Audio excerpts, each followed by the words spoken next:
1962, ABC Studios, New York City. A brash 20-year-old boxer named Cassius Clay walked into a television interview with a broadcaster nobody particularly liked. Howard Cosell, nasal voice, arrogant demeanor, a Jewish lawyer-turned-sportscaster who'd never played professional sports, yet insisted on lecturing athletes about their own games. The sports establishment despised him. Clay sat down across from Cosell and immediately started performing.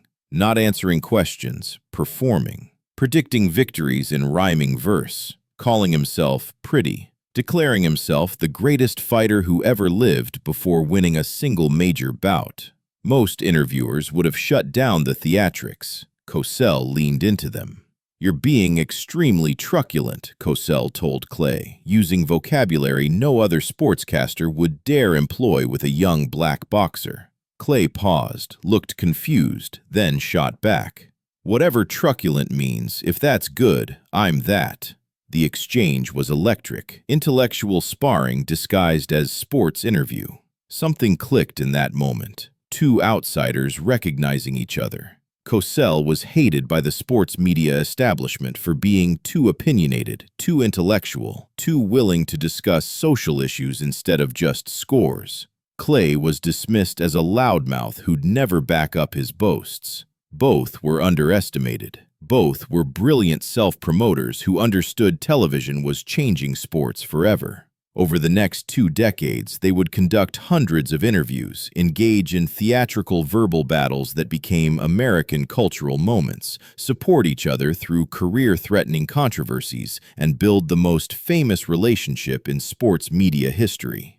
But in 1962, nobody predicted it. How could a Jewish lawyer from Brooklyn and a black boxer from Louisville become partners in revolutionizing how sports, race, and media intersected in America?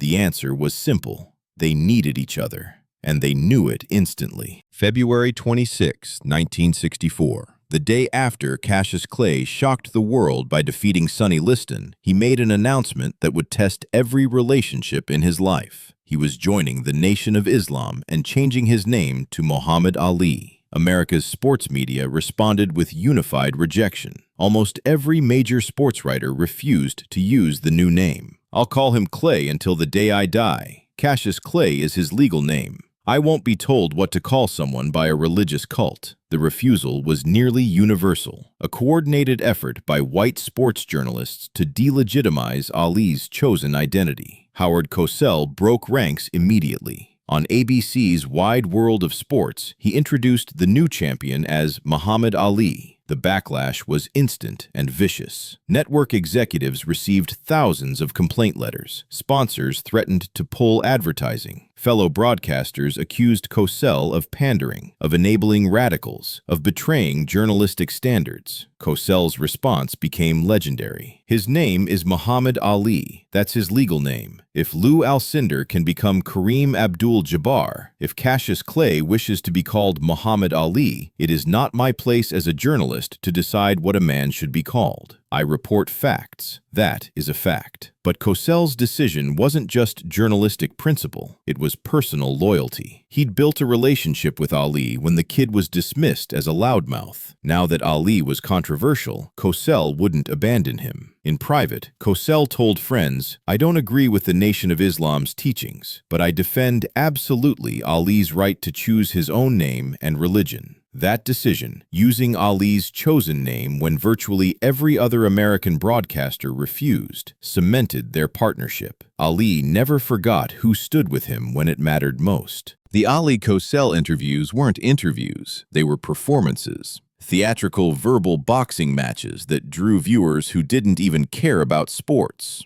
ABC's ratings spiked whenever they appeared together. The network realized they'd stumbled onto something unprecedented. Sports entertainment that transcended athletics. The formula was deceptively simple. Cosell would ask pompous questions using unnecessarily complex vocabulary. Ali would mock Cosell's appearance, voice, and ego while simultaneously delivering quotable soundbites. Both men were performing carefully rehearsed spontaneity, making it look improvisational while actually crafting viral moments before viral was a concept. "Muhammad Ali, you are not the greatest, you are a phony," Cosell would declare with exaggerated indignation. Ali would respond, "Howard Cosell, you're nothing but a big-mouth braggart wearing a cheap toupee." The audience would roar. Both men would struggle not to smile. Behind the scenes, they collaborated. Cosell would tip Ali off about upcoming questions. Ali would prepare zingers targeting Cosell's insecurities. They understood something revolutionary. Television viewers didn't just want information, they wanted entertainment with the veneer of spontaneity. Their chemistry worked because both men were outsiders performing insider roles. Cosell was a Jewish intellectual in a sports media world dominated by ex-athletes who resented his vocabulary and social commentary. Ali was a black Muslim in an America that wanted him silent and submissive. Together, they could mock the establishment because neither truly belonged to it. The interviews made both men superstars. Ali's fame transcended boxing. He became a cultural icon partly because Cosell's platform gave him access to millions who'd never watch a fight. Cosell became the most recognizable sportscaster in America because Ali made him interesting. They needed each other, they knew it, and they milked it brilliantly for 2 decades. April 1967.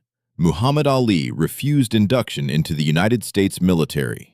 Within hours, boxing commissions across America stripped his title and revoked his license. Sponsors dropped him. Promoters blacklisted him. Sports media, with few exceptions, celebrated his downfall. "Good riddance to a traitor," wrote major columnists. Howard Cosell did something almost no one else did. He defended Ali publicly and provided him a platform throughout the exile. When other shows wouldn't book Ali, ABC's Wide World of Sports gave him airtime. When other broadcasters called Ali a coward and draft dodger, Cosell explained the complexity of conscientious objection and religious conviction. "I don't agree with Muhammad Ali's decision," Cosell told viewers repeatedly, "but I defend absolutely his constitutional right to make it. This is a man of principle, not a coward. Anyone who's seen him fight knows he doesn't lack courage." The stance cost Cosell professionally. Hate mail arrived daily. Sponsors complained.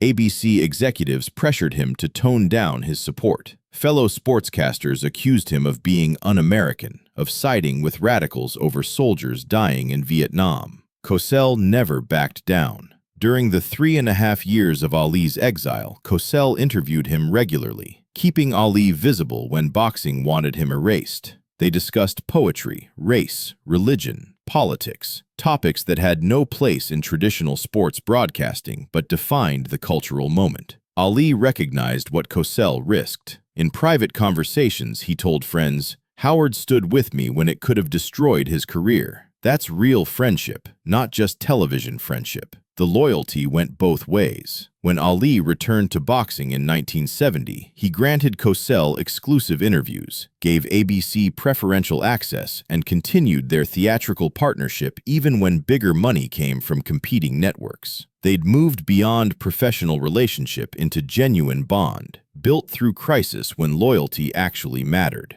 September 1973. Ali had just lost to Ken Norton with a broken jaw. Cosell visited him in the hospital, not for an interview, but as a friend. When Ali recovered enough to speak, Cosell brought cameras and conducted what became one of television's most memorable sports interviews. Ali, face still swollen, jaw wired shut, mumbling through metal about his comeback plans while Cosell translated for viewers. "The great Ali speaks," Cosell would announce theatrically, then immediately undercut it. "Though few can understand what you're saying through that medical apparatus." Ali would try to insult Cosell back, but the wired jaw made it incomprehensible. Both men laughed, genuine affection breaking through their usual performance. Their greatest moment came after the Thrilla in Manila, October 1975. Ali had just survived 14 rounds of mutual destruction with Joe Frazier. Hospitalized, dehydrated, barely able to stand, Ali gave Cosell an interview that revealed his vulnerability in ways he'd never shown publicly. "I'm tired of all this. Ali confessed, his voice weak and genuine. "It was like death, closest thing to dying that I know of." Cosell, for once, dropped his pompous broadcaster persona and spoke as a concerned friend. "Then perhaps it's time to seriously consider retirement." The exchange was revolutionary. Two men who'd built careers on theatrical confrontation having an authentic human moment on national television. Viewers saw something unprecedented. Ali admitting weakness, Cosell showing genuine concern. Both men real rather than performing. There were lighter moments, too. The time Ali snuck up behind Cosell during a live broadcast and dumped water on his toupee. The mock boxing match where Ali knocked out Cosell in the studio. The endless fat jokes, toupee jokes, voice jokes, all delivered with genuine affection beneath the mockery.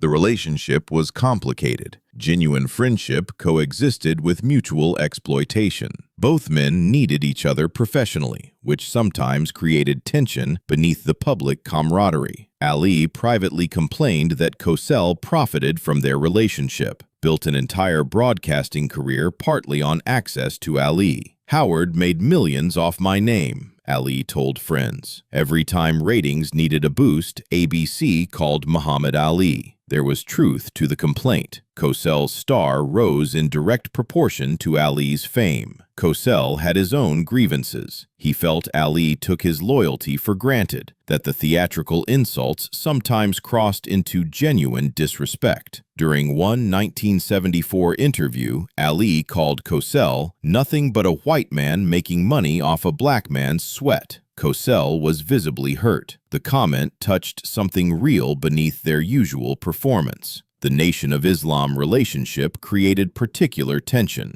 Cosell defended Ali's religious freedom, but privately disagreed strongly with the nation's separatist theology and some of its leaders. After Malcolm X's assassination in 1965, Cosell questioned Ali about his continued loyalty to Elijah Muhammad. Ali shut down the conversation. "You don't understand, Howard. Stay out of my religion." Race complicated everything. A white Jewish broadcaster and a black Muslim athlete in 1960s, 70s America. The relationship existed in constant tension between genuine friendship and the racial dynamics they couldn't fully escape. Cosell could defend Ali's rights without fully understanding Ali. 1984, Howard Cosell retired from ABC Sports. Muhammad Ali had already been retired for 3 years, his Parkinson's symptoms becoming increasingly visible. Their era was ending. The theatrical interviews, the mock confrontations, the cultural moments they'd created together, all relegated to history. But they stayed in touch. Cosell visited Ali regularly as the Parkinson's worsened. These visits weren't filmed, weren't publicized, just two old friends, one whose voice had been silenced by disease, the other whose voice had defined an era but was fading from relevance. In his autobiography, I Never Played the Game, Cosell wrote extensively about Ali, not the theatrical Ali of their interviews, but the man he'd known privately for over 20 years. "Muhammad Ali is the most important athlete of the 20th century, Cosell wrote, not because of his boxing, though that was transcendent, but because he stood for something when standing for something meant losing everything. Ali, whose speech was increasingly difficult, still managed to show up when Cosell received awards or honors. He'd shuffle on stage, trembling hands attempting to embrace his old friend, and the audience would weep, recognizing this was more than broadcaster and athlete. This was genuine love between two men who'd changed American culture together. Their last major public appearance together came in 1991, ESPN's tribute to Cosell. Ali presented the award, struggling through Parkinson's symptoms to deliver brief remarks praising the man who said my name when nobody else would. Cosell, near the end of his own life, he'd die in 1995, broke down crying. Two old men, both diminished by age and illness, embracing on stage. The ending of boxing and broadcasting's greatest love story. Howard Cosell died April 23, 1995.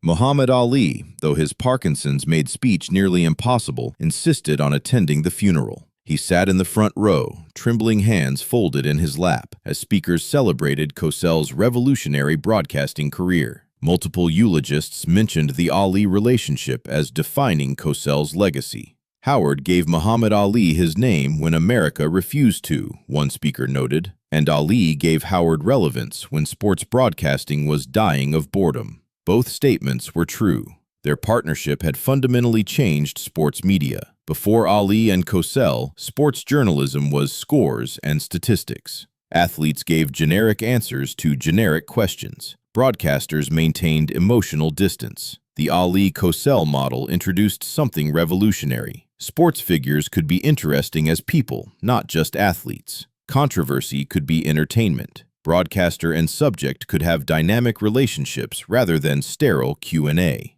Every modern sports interview where athlete and media personality develop public chemistry traces back to Ali and Cosell. Every time an athlete uses media to build a brand beyond their sport, they're following the template Ali and Cosell created. The entire sports entertainment complex, where personality matters as much as performance, was pioneered by a Jewish lawyer and a black boxer who recognized each other as fellow outsiders. Years after both men had died, Cosell in 1995, Ali in 2016, ESPN produced a documentary about their relationship. The title captured everything: the greatest bromance in sports history. Because that's what it was: love disguised as confrontation, friendship performed as theater, mutual exploitation that somehow became genuine connection. Two men who needed each other professionally discovered they valued each other personally. And in the process, they changed how America understood sports, media, race, and celebrity forever.